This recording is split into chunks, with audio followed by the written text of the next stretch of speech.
Tayo pong manalangin sa gabing ito. Panginoon, kami nagpapasalamat na kami po ay muling magkakasama online. Salamat o God na kayo pong aming tagapagturo tonight. Dalangin namin na kami pong lahat ay mag-grow, lumalim sa aming relasyon sa inyo at patuloy nga na sa lahat po na aming gagawin, kayo po ang siyang maitaas. Sa inyo, Lord, ganang papurit pagsamba sa pangalan ni Jesus. Amen.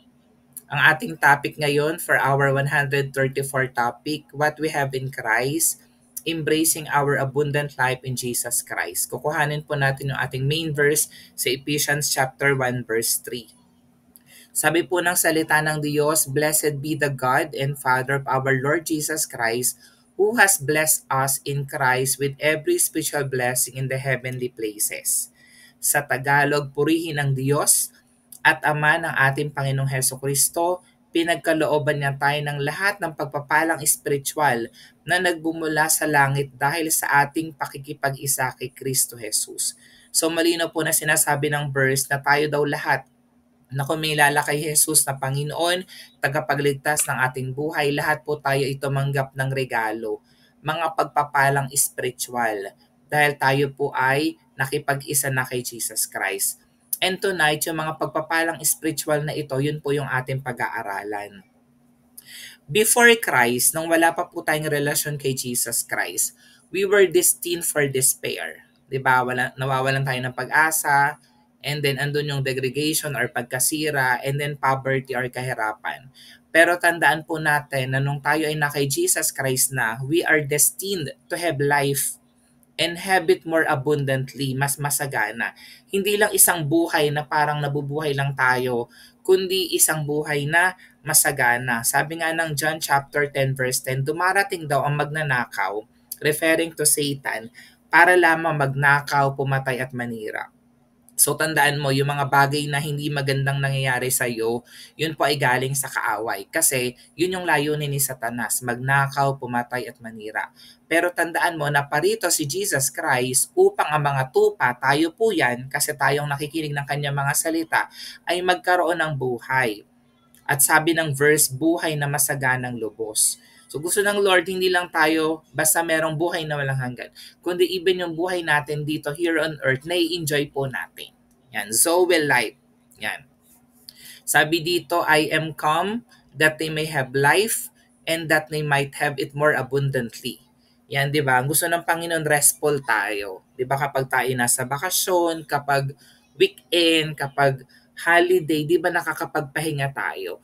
So, ganun yung ino-offer ng Lord. Every time na tayo po ay nakakapakinig ng kanyang mga salita, katulad ng ginagawa natin tonight, tayo po ay nakakapagpahinga sa presensya ng Diyos.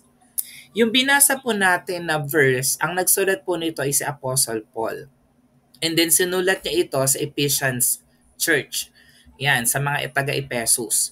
So, mga believers po yan, mananampalataya. Kaya katulad po natin, mananampalataya rin sila ng Panginoon. So, para sa atin din po yung salita na ating binasa. Sinulat niya ito nung siya po ay nakakulong sa Roma around 60 to 62 Anno Domini. So, kung yun po ay titingnan natin sa death of Jesus Christ, around 30 to 32 years. So, after Jesus Christ dead, and resurrected from the dead. So yun po yung time na sinulat ito ni Pablo. Ayan. Who is traditionally believed to have been crucified around AD 30. Ayan. So kumbaga pinapakita lang dito na nung si Jesus Christ nasa heaven na, yun yung time na yung mga disciple niya na dispersed na din nagpapahayag na ng salita ng Diyos. So yung Ephesian church po was a mix of Jews and Gentiles. Ayan. And Paul's letter aimed to unify them by emphasizing their shared blessings in Christ. Kasi di ba alam naman natin yung chosen nation, yung pinili na bayan ng Panginoon, yung Israelites. And then yung mga Hudyong eto, ayan, so na born again sila, and then may mga Gentile na hindi naman Diyos na born again. So nagkaroon sila ng conflict, ng pagtatalo. Pero ina-explain dito na kung ano yung blessing na tinanggap ng mga Hudyo, same blessing din na tinanggap ng mga Hintil. So ito po yung illustration. So yung Ephesus po, sa panahon ngayon, yan na po yung Turkey. Yan. So yung verse po na binasa po natin was addressed to the Ephesus by Apostle Paul as delegated by Christ Jesus. Ephesus is a Gentile nation and today it is Turkey. During that time, yung Ephesus po was the most easily accessible city in Asia, both by land and sea.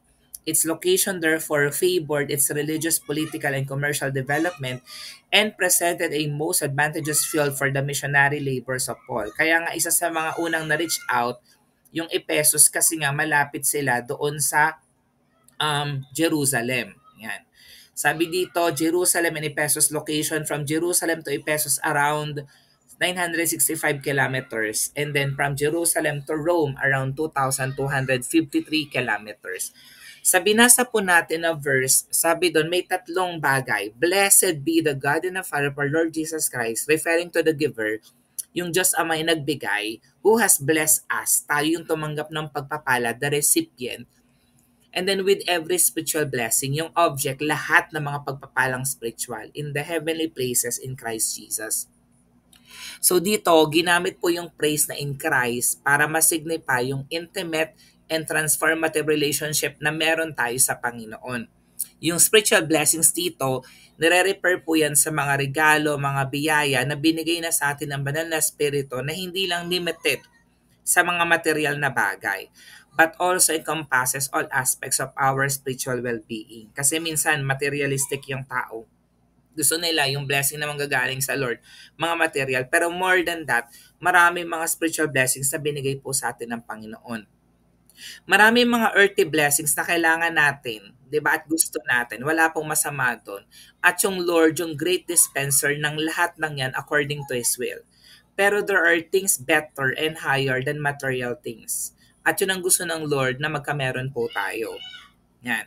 Ano ba yung mga spiritual blessings na ito? Number one, di ba? Yung satisfaction na alam mo na lahat ng kasalanan mo pinatawad na ng Lord. Past, present, and future sin. So meron tayong security nung tinanggap natin si Jesus sa Panginoon tagapagligtas ng buhay natin. Pangalawa, the enlightenment whereby, sabi dito, we can get out of darkness and into the light. 'Di ba? Mga anak tayo ng Diablo, pero nung tayo nakakilala kay Jesus, naging anak tayo ng Diyos. Mula sa kadiliman, tayo po ay nasa liwanag na. Pangatlo, sonship and inheritance. Before kaaway tayo ng Diyos, pero ngayon mga anak na tayo ng Panginoon, tagapagmana lahat ng biyaya ng Lord. The quality of life that is grounded in fellowship with Jesus Christ. Diba? Hindi natin ma-explain yung feeling kapag andun tayo sa presensya ng Diyos. Andun yung kaligayahan, yung kapayapaan na more than we could ever comprehend. And then being raised unto eternal life. Meron kang assurance na meron kang buhay na walang hanggan. And lastly, we have beautiful mansions in heaven. Kung dito sa earth, hindi ganun kaganda ng tahanan natin, pero sa buhay na walang hanggan, beautiful mansion lang naman ng ating titirhan made of gold. God wants us to have these rich spiritual blessings, and this omnibenevolent love for man caused Him to originate the gospel of Christ. It is the message from God for all men that calls for your response. In Christ, God offers to give us spiritual blessings and crown us with glory and honor. God delivers perfectly and fully everything we need for our spiritual well-being. God has never done a halfway job of anything. Yun yung maganda sa Panginoon. Kapag ang Lord tumarabaho, tinatapos niya. Ito ay pinatunayan sa Bible ng ating Panginoon. God does what He says. Hindi siya katulad ng tao. He delivers what He promises. Di ba yung tao kapag nangako, minsan napapako. Pero the Lord hindi po ganon. He established His sufficiency and power to supply everything we need. This is not about God giving you a few things to get you started. This is not just like pointing you in the right direction. This is not just a matter of giving you a few pieces of the puzzle and leaving you alone to figure it out. Dahil tandaan mo, sasamahan ka ng Panginoon. No matter what, He will never leave us. He will never forsake us. Sabi nga ng Galatians chapter 3 verses 26 to 27, dahil sa inyong pakikipag-isa kay Kristo Jesus, kayong lahat ay mga anak ng Diyos sa pamamagitan ng pananampalataya. Si Kristo mismo ang inyong isinuot na parang damit ng kayo na bautismon sa inyong pakikipag-isa sa Kanya. Kaya palantingin sa atin ng Diyos Ama, blameless na tayo, perfect na tayo, holy na tayo. Kasi nga, sinuot na natin si Jesus Christ. Si Jesus Christ yung nakikita sa atin ng Diyos Ama. Dalawang blessings ang ating natanggap mula sa Panginoon. The blessing of becoming God's child and the blessing of being God's child. So ano po bang ibig sabihin ng becoming God's child? So that includes all the work na ginawa ng Lord sa cross of Calvary, including yung kapatawaran ng ating mga kasalanan. Ayan, na dapat pupunta tayo ng impyerno pero pupunta tayo ng langit. Na dapat magsasuffer tayo dito sa fires of hell. Yan, pero binigyan tayo ng Lord ng buhay na walang hanggan. So meron tayong assurance na after death, hindi tayo pupunta ng impyerno. Kasi meron tayong relasyon sa Panginoon. There is no greater blessing in the sense that without Jesus Christ, we would suffer hell's eternal torment without it.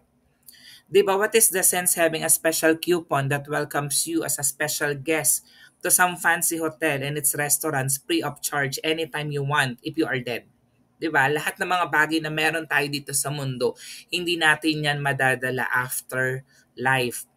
There are then no spiritual blessings apart from Jesus Christ. Yan. Pangalawa, blessing of being God's child. So once we are hidden in Jesus Christ, once we are saved and shielded by the blood of Christ, we find that we are on the end of a long line of blessings. The Lord says every spiritual blessing, the Father has given all His best to His children. He has held nothing back. We who deserve nothing, now we have everything. Di ba ganun kabuti ang Lord? Hindi tayo deserve.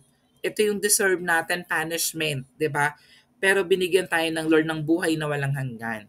Meron tayong beautiful mansions made of gold in heaven. Lalakaran lang natin sa kalangitan ay gold. Wala nang weeping, wala nang sorrow, wala nang pain. Puro joy na lang at peace and love ang ma-experience po natin sa heaven. 5 bagay ang gusto ko ituro sa atin. Number 1, tandaan mo, we are adopted as children of God.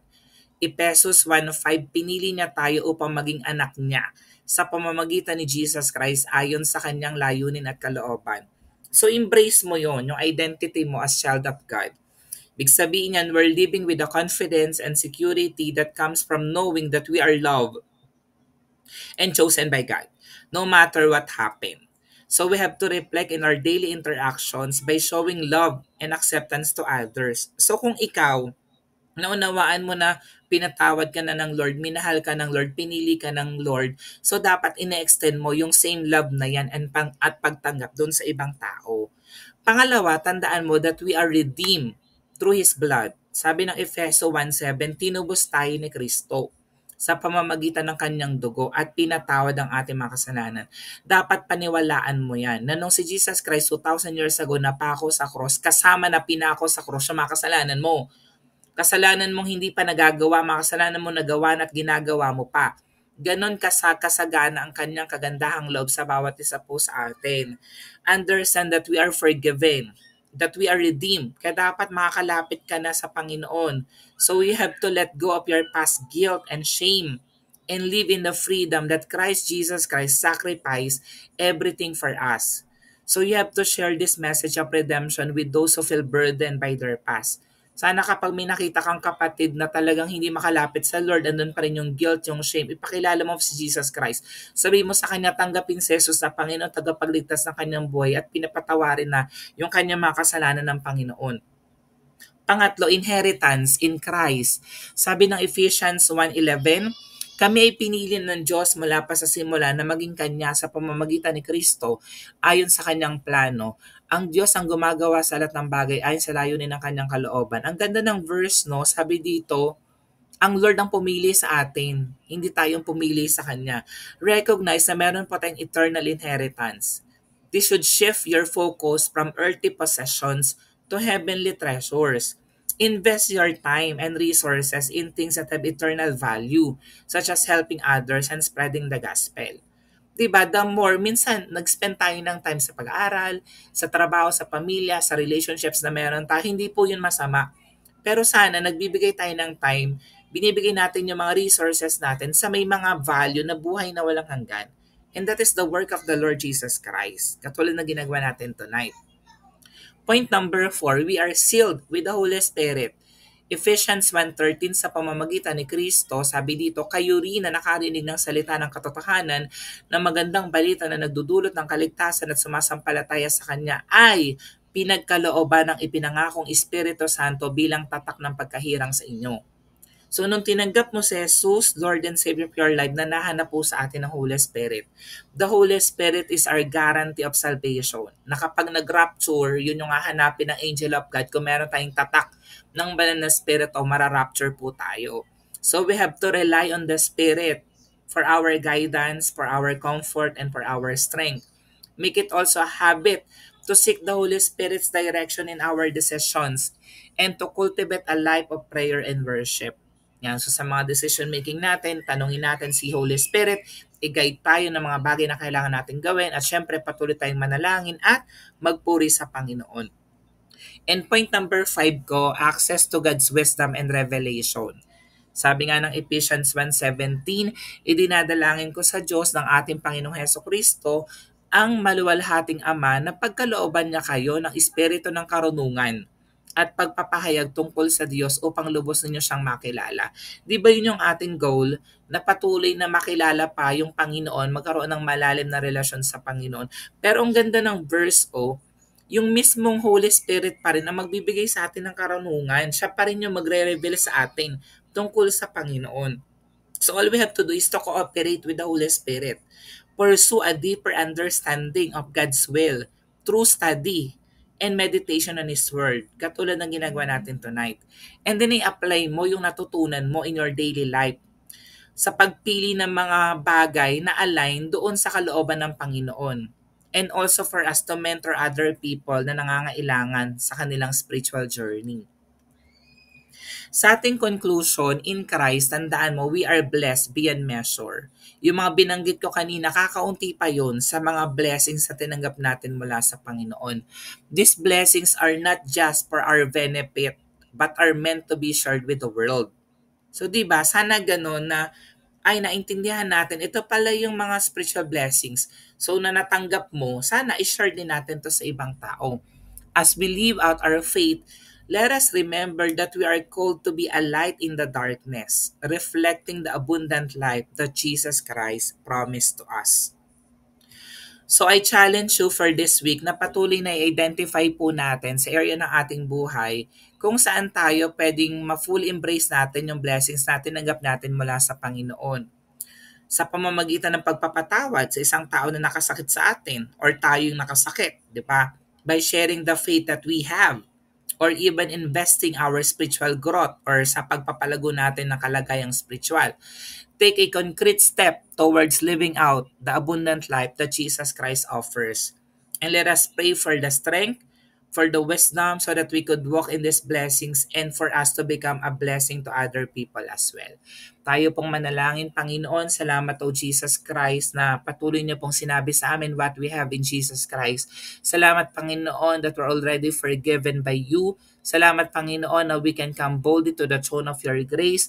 At talangin namin, Lord God, na lahat ng mga social blessings na amin pong tinanggap, na aming narinig, Panginoon, patuloy namin panghawakan, O God, at patuloy nga na gamitin nyo rin kami, Panginoon, to other people na sila man din po ay makakilala sa inyo na sarili nilang Panginoon at tagapagligtas ng kanilang buhay.